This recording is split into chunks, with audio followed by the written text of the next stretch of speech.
Is it good? Is Moonfall, the latest big-budget disaster movie from the dude who made Independence Day and The Day After Tomorrow, actually a good movie? Mega spoiler alert?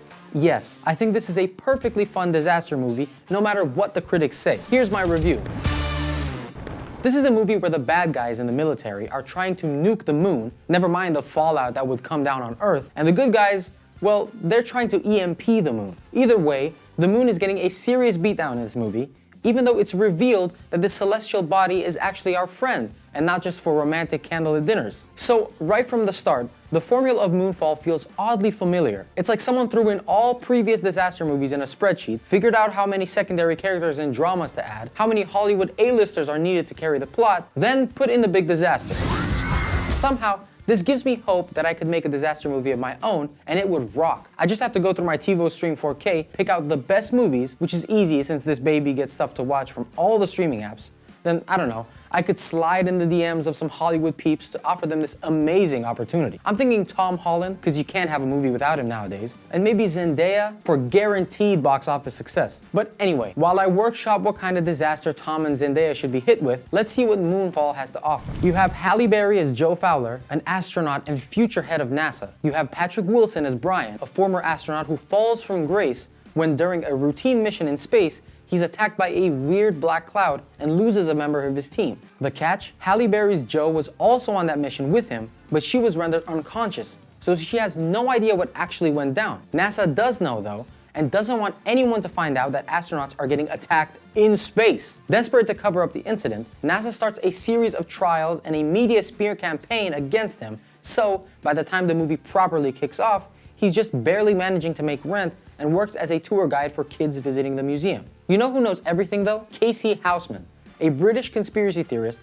who's working as a janitor in NASA just to get the insider scoop at what's happening at the agency. Surprisingly, John Bradley of Game of Thrones fame is the heart and soul of this movie. His character is supposed to be a one-for-one for Randy Quaid in Independence Day, but really, who can hold a candle to Randy? I've been saying it for 10 damn years. Still, John Bradley turns in a pretty cute performance in Moonfall. He's basically Samuel Tarly stuffed in a way too small NASA suit and thrown to the moon to save the planet. And back to that insane plot, because Moonfall really nukes the fridge here. So, the trailers promise that the moon is going to fall on the Earth and basically destroy life as we know it. The movie, in its 2 hours runtime, has to do something more on the disaster front, because it can't just be as straightforward as that. So, the movie has Casey Houseman as a tinfoil wearer who claims the moon is basically hollow. He says it's an artificial megastructure built by aliens millions of years ago, powered by a white dwarf star, and wouldn't you know it, that's exactly what the moon is. And no, the moon doesn't just one day decide to get closer to Earth to end all life. Instead, it's attacked by a swarm of AI-controlled nanobots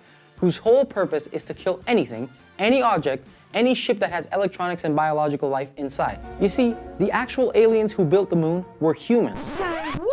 They were our precursors millions of years ago, living in perfect harmony on a distant planet. Unfortunately for them, the AI that they built to control everything on their planet turns against them. Before that AI wipes them out, they manage to build the moon as a terraforming ship. They send it across the galaxy, the moon ends up in our solar system, and starts building Earth as we know it, seeding it with human DNA. Fast forward some more million years, humans doing their thing, yada yada, and bam, a swarm of those killer nanobots finds the moon and gets back to the business of wiping out biological life. The easiest way to do it? Well, crash the moon into the Earth, killing two birds with one stone. I'm telling you, this movie has it all. I thought the prospect of the moon falling out of the sky was absurd, but Roland Emmerich decided to take it one step further. Why not have killer AI too? Why not have precursors like in Halo and Prometheus? Basically anything to justify that 2-hour runtime. And I'll be honest, it really did work for like an hour and a half. If you suspend your disbelief or just put your brain on total pause, Moonfall will make you laugh a lot. It's on airplane mode. This is the perfect B-movie trying to look like a AAA one, and every ingredient is so mind-bogglingly stupid, the whole somehow becomes brilliant. As one dude on Reddit put it, Moonfall makes Geostorm look like Interstellar, and you gotta admit, that's something. Halle Berry acts like she belongs in a daytime soap opera. John Bradley does his best, but unfortunately the filmmakers put him there just to make fun of his weight in various scenes. When they're not focusing on making fun of how he looks, the filmmakers have him wax poetic about SpaceX and Elon Musk. Seriously, he has multiple lines in which he says he loves Elon and asks what would Elon do in that situation. Then you have Michael Pena, a super fun actor. Oh man, you know it. That's what's up. He's cast as the new husband of Patrick Wilson's ex, and he has two jobs here. First, he has to be a Lexus dealer, because this whole movie is a Lexus ad, and then he has to be a stepfather. And if you know your disaster movies, then you know that there's nothing Roland Emmerich loves more than killing the stepfather. After doing mostly nothing but repping Lexus and acting like a good dad, trying to save everyone, Michael Pena gets killed in the stupidest way possible. Really, you can't make this up. Between this scene and a car chase that's set up to show how the newest Lexus has a sports mode,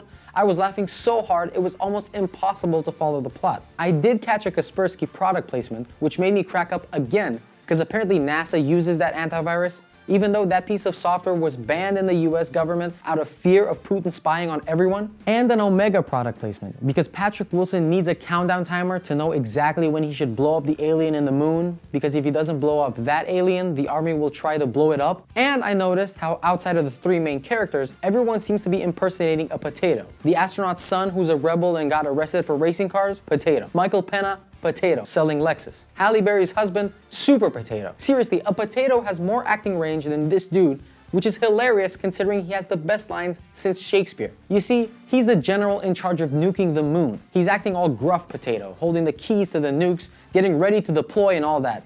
Then, at the very end of the movie, just as he's about to twist that key and blow everything to smithereens, the potato gets mushy. He yells, and I shit you not, "I can't do it.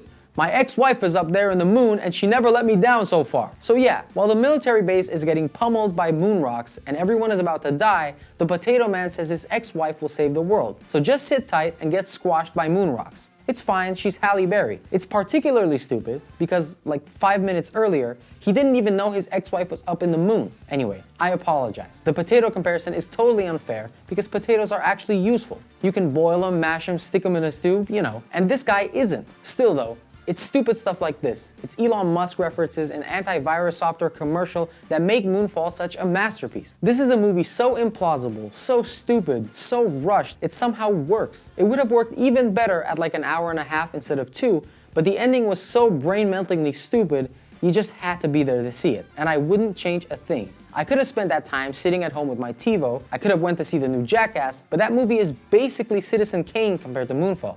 And who wants that? What? Are you telling me Moonfall isn't a good movie?